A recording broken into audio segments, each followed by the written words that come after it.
Will part two bring crushing despair, epic victory, or perhaps crushing victory or epic despair?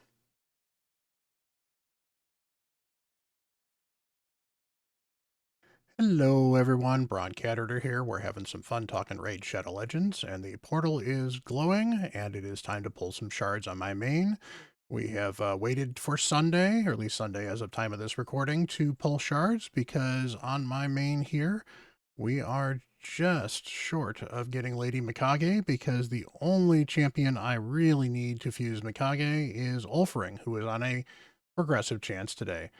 So we are going to pull the necessary shards to get, I didn't need to exit, to get the fusion stuff. So we're looking for 11 sacreds to pull. I will pull all 17 if it comes to it until I get an Ulfring as well, because I think Mikage is absolutely worth pulling for, and I've struggled to get an Ulfring, so this is about the best chance I'm going to get, because we're eventually going to get to a 25% chance to get Ulfring, and hopefully I get them. That would be great, and that would honestly be better than just about any legendary I can pull. As far as the legendary I'm looking for, Elva's the best of the bunch. I have a bad Alcazar in this account. I don't really use him because he's fairly new, but I just have better champions at this point in time. I don't need Lady of Areth. I don't need a Noct, so Elva was really the best of the bunch. I believe I've got at least two of her, maybe even three, so maybe if I get one or two extras of her, I can empower, or I can fill out my faction guardians as well, because I like to fill those out first. So, I've got my lucky Pepsi with me. Let's get going. Not a sponsor, although Pepsi, you can change that. You can change that, Pepsi. So, let's have some fun, get some gold along the way, and let's get to pulling shards. And that is it. There we go. That is awesome. I am done pulling shards. See you later. No, that's kidding. This is awesome. So I don't need to pull all my extra shards. I can just pull the 11 I need. I now have the fusion for Lady Mikage. That's great. Now, if we get out of here for just a second and go to the fusion, not that fusion, if I could get an Endalia, that would be great as well, because that means I can fuse a dupe Tatsu, because I pulled a Tatsu along the way. If not, I'll still probably be fusing Mikage this CVC. So that is awesome, awesome news. I can't be happier. Pepsi, you've worked your magic once again. So from here, it's all gravy. Now, we might end up with 20 Ulfrings, but, that could be worse. He's actually a decent champ.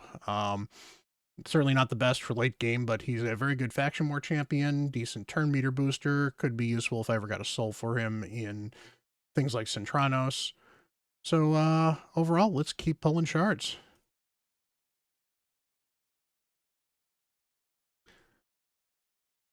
Lich, fusible for Rosin, not particularly exciting.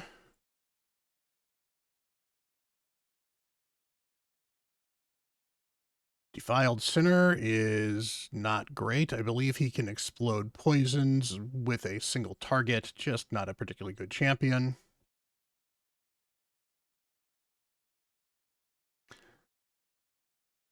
Anax, on the other hand, is a very good champion. Anax can do decreased defense, he can do weaken, he can do poisons, he can do decreased accuracy, he can be useful in Bommel, he's very good in clan boss teams. He's somewhat survivable for a squishy champion because of his passive. The problem is his passive, which is this one right here, gives him some extra turns or turn meter boosts when his HP drops too low. Actually, that's just the turn meter. It's just the extra turn. But that can really mess him up in teams, because he'll take the extra turn when his HP drops below 10%, which means he'll jump in turn, and that's a problem. So if you have a block damage team, he's one of the better damage dealers in the game, at least in the epic category, and honestly he's better than a lot of legendaries in dealing clan boss damage. If you're running a non-unkillable team, if it's a tuned team, he's not a good fit for it. If it is an untuned team, he's unfortunately a little squishy to probably bring, but overall he's a good champion. So, all right, let's keep going. I'm pulling down to where I've got 6 left because I had 17. Let's keep pulling. Maybe I can get some gold. That's not gold. And there's an Ulfring. It's going to be raining Ulfrings now that I don't need them anymore, which, you know, there are worse things to have.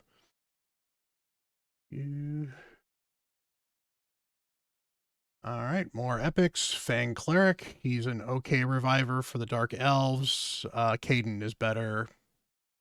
Not much to say about him.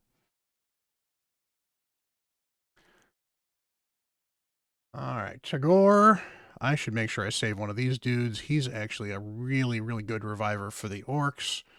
Got a revives all allies with 30% HP and a chunky shield, which is actually one of the best epic revives in the game. Most revives in this level are only 2 champions, not all champions. Now, I recall he'll throw the shield up regardless, which means that this could be off of cooldown when you need it sometimes, but if you're going to be manualing a floor, it's great.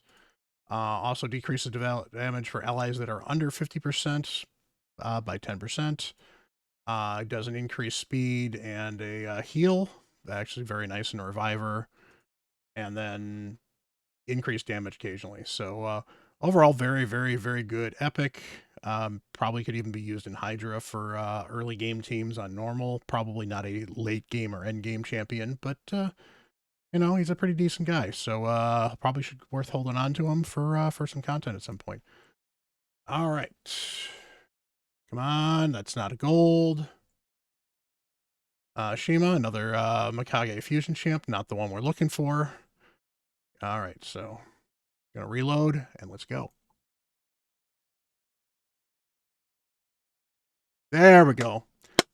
That is gold and that is an Iggy, and that is disappointing. Iggy's a great champion. You need one of them. I think he's like my 4th.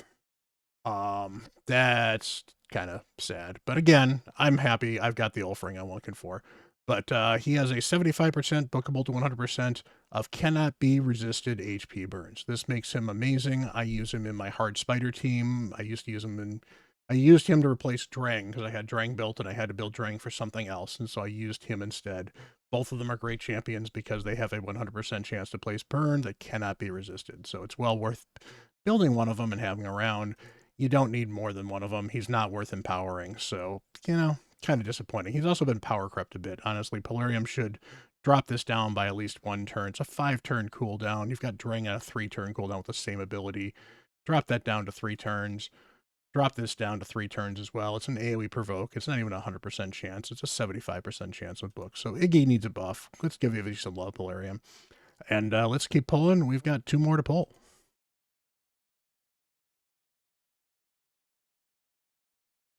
That is a Gist card. Does okay damage, does some provoking. Not a bad champion. Not what I'm looking for. All right, last one. Can we get something really, really cool to cap this off? Or are we just going to be happy with Ulfrig? Let's go check it out. And that's an Ornn. Ornn's not bad. He's useful to have. Early on, he's probably one of the better, easier to build solo champions. Later on, there are champions that are better, that do soloing better than he does. But he's not too bad. He's super tanky and makes himself tankier. In fact, I used him in another video fairly recently, so go check out my Amius video if you're looking for that. Overall, you know, could have been better. Let's just double check. I should have pulled all the shards I need. It's not this. It is in the events. Summon Rush. Here we go. Summon Rush. Perfect. So I've got my Arwid. I've got my Terex. And I've got my Ulfrig, which is awesome. I'm getting Mikage. I'm getting Mikage. All right. So that's going to wrap all this up. Definitely appreciate you guys hanging out. Thank you for checking me out. I appreciate all the support and all the love you guys have given me so far. If you have not, please like and subscribe the video. It helps me grow the channel. I've grown quite a bit over just the past 2 weeks, and it's felt great. I love you guys. I love the support, and hopefully I can keep on making videos, guys, for a long time to come. So until later, I'm Bront CatHerder.